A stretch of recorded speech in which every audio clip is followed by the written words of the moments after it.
quiet conversations with the members of Congress for the last 2 months. I'm tired of being quiet. A fiery President Joe Biden gave a speech in Atlanta today that many supporters have been waiting for. The president took his toughest stance yet on the stalemate in Congress over voting rights. The question tonight is, was it enough? Good evening. This is Making the Case. I'm Yodit Tewolde. President Biden and Vice President Kamala Harris just returned from making that speech in Atlanta. Georgia, of course, is one of several states that recently passed sweeping voter suppression laws. In his speech, the president expressed his support of making changes to the filibuster, a procedural rule that, if eliminated, even temporarily, could allow 2 voter protection bills to pass through the Senate. I believe that the threat to our democracy is so grave that we must find a way to pass these voting rights bills. Debate them, vote, let the majority prevail. And if that bare minimum is blocked, we have no option but to change the Senate rules, including getting rid of the filibuster for this. Here to discuss today's speech and any movement we could expect to see in the days and weeks ahead is Reverend James Woodall, a public policy associate for the Southern Center for Human Rights and former president of the Georgia NAACP. Also with us, Dr. Nii-Quartelai Quartey, a national affairs contributor for TheGrio. Glad to have both of you here. Thank you for having us. Thanks for having us. Okay, so assuming you two watched or listened to the president's speech today, let me first get your general thoughts on it. Dr. Quartey, to you first. You know, the world is watching, and the president and vice president are well aware of that. It was a fiery speech. It was a strong and full-throated endorsement to end the filibuster, to pass voting rights. But, you know, it to some grassroots activists, it may be a little bit late for that. I don't know. Time will tell. But, you know, this is the Joe Biden that so many folks have been, you know, waiting to see sort of throw down the gauntlet. And I think a lot of folks are looking for our president and vice president to sort of back it up. You know, so, you know, great speech today. But, you know, a speech without action is not going to get us where we say we want to go. And I think MLK Day, this is going to be an MLK Day like no other. It's going to be a moment of truth, a moment of reckoning for America. It will decide, it will give us insights as to whether or not our democracy is as healthy as we think it is. Reverend Woodall, it's no secret that you've been critical of the president. Please, your thoughts on his speech. Well, it's a speech, and it's again, you know, before the visit to Atlanta, we were all calling for action and immediate passage of this legislation. There's no secret, to your point, that we all came together and we said, you know, we've seen Senate Bill 202 here in Georgia. We've seen gerrymandered maps going throughout the general assemblies throughout this nation. We've seen election after election. We just had an election just this week, you know, down in Florida, where you're seeing an attack on democracy in so many ways, and all we have is speeches. The president himself said today, I'm tired of being quiet. I'm tired of being silent. We're tired too. We want the president that we elected, that we organized to support just over a year ago. We want him to be able to stand with us, and he did so today, but it's time out for speeches. You know, we wanted to celebrate those victories, but we can't do so if our communities are struggling. You know, the president was there at the AUC. He had crowds of people behind him wearing AUC branded gear, college gear that is, but who wasn't present were several voting rights groups who boycotted Biden's address, calling it a photo op, another moment of empty promises, to your point, Reverend. And you know, this impassioned speech on protecting voting rights, they thought should have been given a year ago, long before now. Back to you, Reverend Woodall. Will their absence at today's event impact Black voters in the upcoming midterms? Well, one, again, I was one of the signers of that statement, and we were not boycotting. We were simply sending a signal to this administration to Congress to make sure that they understand the urgency of what we're talking about. Of course, we would love to see our president, deliver a historic speech like Lyndon B. Johnson did to a joint session in Congress almost 50, 60 years ago. But what we understand all too well is that when Black and brown voters organized during a public health pandemic, organized during a summer of uprisings in which Black and brown bodies were literally laying dead in the street all throughout this nation, when we were undergoing attacks against our very fundamental right to vote, when we were being threatened with arrest for simply handing out water and wearing Black Voters Matters t-shirts, that's the kind of urgency we're talking about. This is no longer about Black versus blue, Democrat versus Republican. We're literally talking about the humanity of our people. And if we can't show up to vote and elect officials and leaders to talk about the real issues that our communities face, like racial violence and economic inequality and criminal injustice, then there is no democracy. Dr. Quartey, I know that you've talked to some people who actually did support the president's visit there to Georgia. Give me some of the reasons why they supported the president's visit. Yeah, so this evening, right after the speech, I had a chance to speak with the Reverend Al Sharpton of the National Action Network. He was there, and he mentioned that, he mentioned that if anything, this was the kind of speech that we've been waiting to hear a long time, and how, him and a number of civil rights leaders have been calling on the president to deliver a speech like this. So now the question becomes whether or not the Democratic caucus in the Senate, whether or not Senator Manchin and Senator Sinema are going to vote against a sitting Democratic president on Martin Luther King holiday, and how history will record them. And Reverend Sharpton didn't think that they would be able to justify that. And he thinks that, this statement will inspire further thought for Senator Manchin and Sinema and the Democrats in the Senate. But other folks didn't quite see it the same. I had a chance to speak with Kendra, who's with the New Georgia Project, and she felt like it was more of a wish than a plan. She and a number of her coalition members believe that the president didn't clearly articulate what is the plan moving forward, to get the votes that we need, in order to be victorious. And so these next several days, are going to be nail biting, to really, see whether or not, this was more of a photo op or really the beginning of a renaissance for our democracy, as the president mentioned earlier. You mentioned Manchin and Sinema. Reverend Woodall, voting rights advocates also thought that the president's time was better served in Washington. I mean, he could have made the same speech there, but more importantly, where he could have applied pressure directly on those lawmakers who've been reluctant to support a change to the filibuster rule. So essentially, how effective could rhetoric from Georgia be without direct action behind it? Where was the action plan in today's speech? That's the same question we're asking. Where is the action plan, right? And we asked for them to return to D.C. and take up a vote tonight.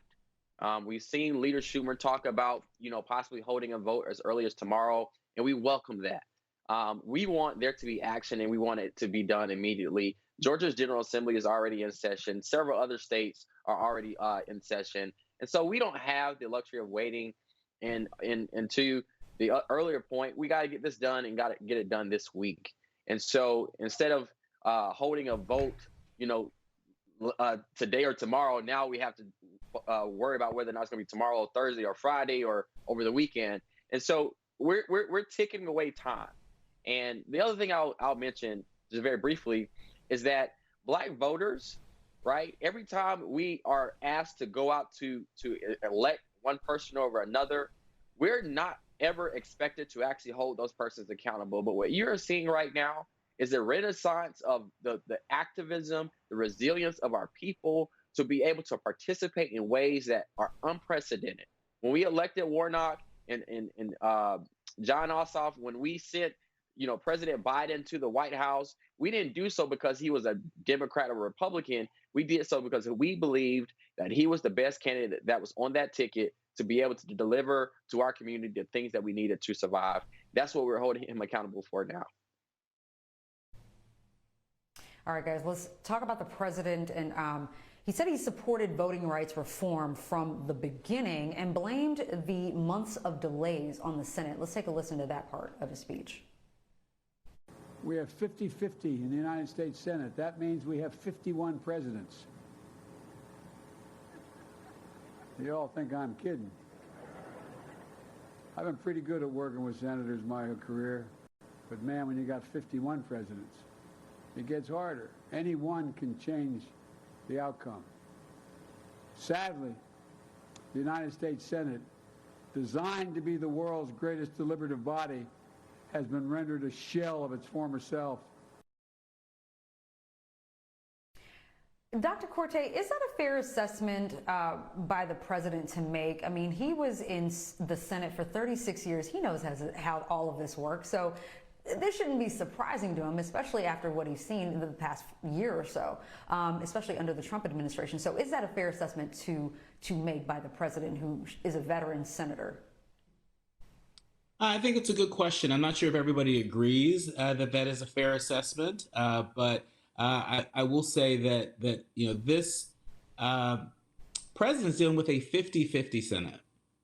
And that has proven to be a major challenge. There's so much of the president's agenda that's on the other side of the filibuster, not just voting rights, but we can go down the list. The Equality Act, the George Floyd Justice and Policing Act, climate change, Build Back Better. I mean, there's so much of his presidency that's on the other side of the filibuster. And so if anybody, was motivated to figure it out, I would think that this president is enormously motivated to do that. And, in his speech, we heard a president that was also frustrated, right?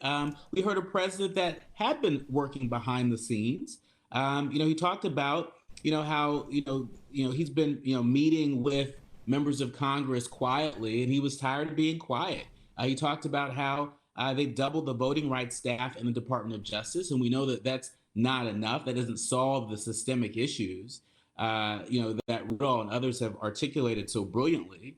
But I think, hopefully one of the insights that the White House embraces is that you've got to take the base on the journey, right? And I think for a long time, there were a number of, activists inside and outside the Beltway that just didn't know what was going on. And it didn't help that NBC News earlier today, they did their research, did a review of the White House events and transcripts, and saw that, Biden had done approximately 61 COVID events solely dedicated events to COVID, 39 events dedicated to Build Back Better, and only two events, including the one today, devoted solely to voting rights. And so hopefully this White House will take the base on the journey, communicate more and often as we move forward, especially as we head into the Martin Luther King holiday.